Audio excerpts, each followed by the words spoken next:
my lovely friends, it's Margaret, and it is time for my July wrap-up. July was an interesting reading month. I had a book I really liked right at the beginning of the month, and then it was followed by a book that I don't really want to talk about. I read 7 books in the month of July. 3 of those were audiobooks. 2 of those were purely physical book, and then 2 of those were between audiobook and the hard copy book. So let's get into it. I'm going to go from the first book I finished to the last book I finished because I want to. So the first book I finished was This Savage Song by Victoria Schwab. If you don't know me, I love Victoria Schwab. A Darker Shade of Magic is one of my favorite series of all time. I gave This Savage Song 5 out of 5 stars. This Savage Song is a fantastical dystopian where people's sins get born as monsters. And you have 3 types of monsters, the Corsai, the Malkai, and the Sunai. And one of the main characters happens to be a Sunai, and their job is basically to reap the souls of murderers. Now, this city that they live in is split into August, one of the protagonists, is on the south, and then Kate, the other protagonist, is in the north part of the city. Now, Kate happens to be the daughter of the guy that basically runs the north part of the city. He has it in like this iron grip. He is not a nice person. Like, basically, he lets monsters run amok, and if you want to be protected from them, you have to have his protection and purchase that from him. And so they want to do, the people in the south want to do away with that. August's job is to get close to Kate and use her to maybe get to her father. They're attending the same school and everything is hunky-dory until someone tries to murder Kate and blame August. I felt like this book was it was amazing. It was one of the best books I have read this year. The pacing was fantastic. The world building was fantastic. The escalation of things was fantastic. I loved it. It was really good. However, it is not a series I would recommend because Our Dark Duet came along. And Our Dark Duet, I'm not going to talk about much, but I gave it 2 stars. And the only reason that it got 2 stars instead of 1 star is because Victoria Schwab just writes so well. And it was nearly a perfect book. So we're not going to talk about it anymore because I am still hurt. The third book that I finished in July was A Reaper at the Gates by Saba Tahir. I have been waiting so long for this book. I really wish I had reread A Ember in Ashes and A Torch Against the Night because much of the first part was me going, I don't remember any of this. I knew Laia, I knew Elias, and I knew Helene. Now, one of the things I did like about this book is that it's been split into 3 perspectives, and that's Laia, Elias, and Helene.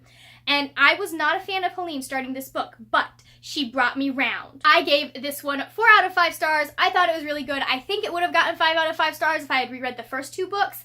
But that ending, though, guys, I'm ready for the next book anytime. In contrast, the 4th book was Warstorm by Victoria Aveyard. I still don't entirely know how I feel about this book. I did give it 4 out of 5 stars because it was really good and it did give me a lot of moments that I really liked. However, it did not get that 5th star because for one part, there were points of, like, I cared about 2 of the points of view that she used. And I understand why some of them were important. Evangeline's was definitely important to see what was going on behind the scenes. But because of the different viewpoints, she covered a lot of stuff in multiple viewpoints, and you only needed the one viewpoint. I felt like Iris's viewpoint was completely irrelevant, and I hated Maven's because I hated Maven. So, but that's just me. That's my personal preference there. I still did give it 4 out of 5 stars because I really liked it. I am not sure how I feel about that ending. I do hear she's got a sequel kind of short story coming out, so that might change how I feel about the ending. Just being able to have that and have a little bit more of the kind of closure that I like.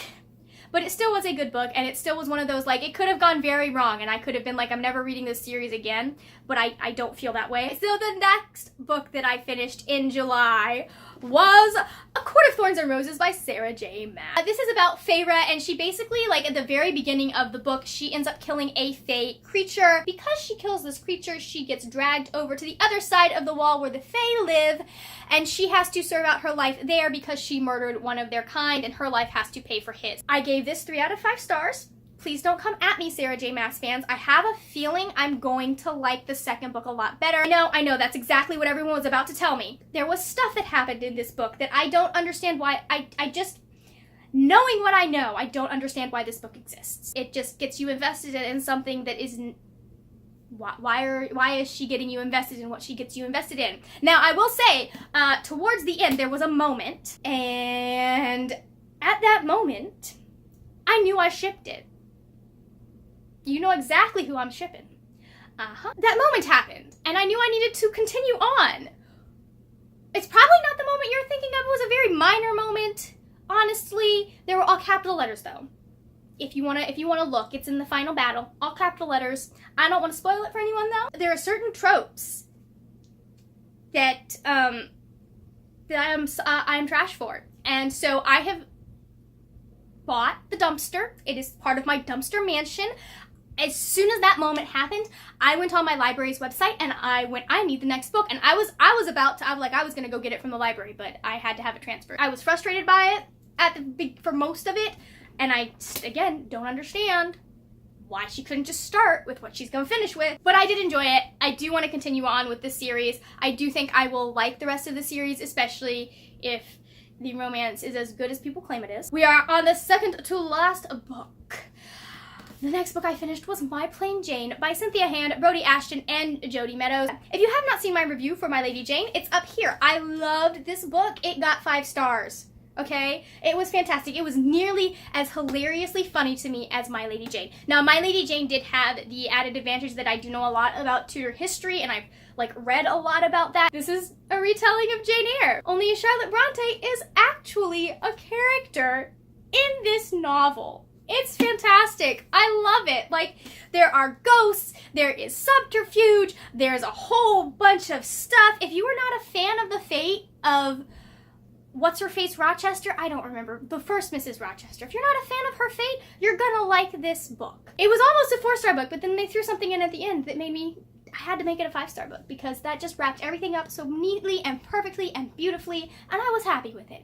That's all I have to say about it, because you need to read it. The final book that I finished was Northanger Abbey by Jane Austen. This is about Catherine Morland. She is a young girl who is living in Jane Austen times, lives with her family and a whole bunch of other siblings, and so some rich friends are going to Bath, and they go, hey, would you like to come with us? And it just basically details all the people that Catherine meets in Bath, the relationships that she forms. It talks a lot about friendship, and it demonstrates what true friends are and what to look for. I will warn you that if you do not like controlling, manipulative guys, just be warned, there is one in there. He is not put in any sort of good light. However, there were a few scenes where I was just I'm in my car going, oh, this is not cool. It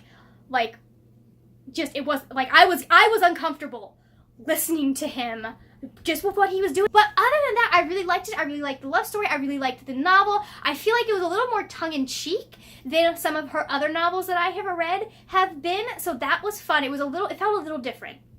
And I know part of it is because she was kind of making fun of Gothic novels and the sensibilities that can arise in young women. There was one part that's hilarious because she goes on a rant about people who don't like novels but write them, and it was so funny and I loved it. I was supposed to be reading this for Jane Austen July. I was going to read a couple other books for Jane Austen July. That didn't happen, but I did finish Northanger Abbey. It is the only one of her novels I haven't read yet.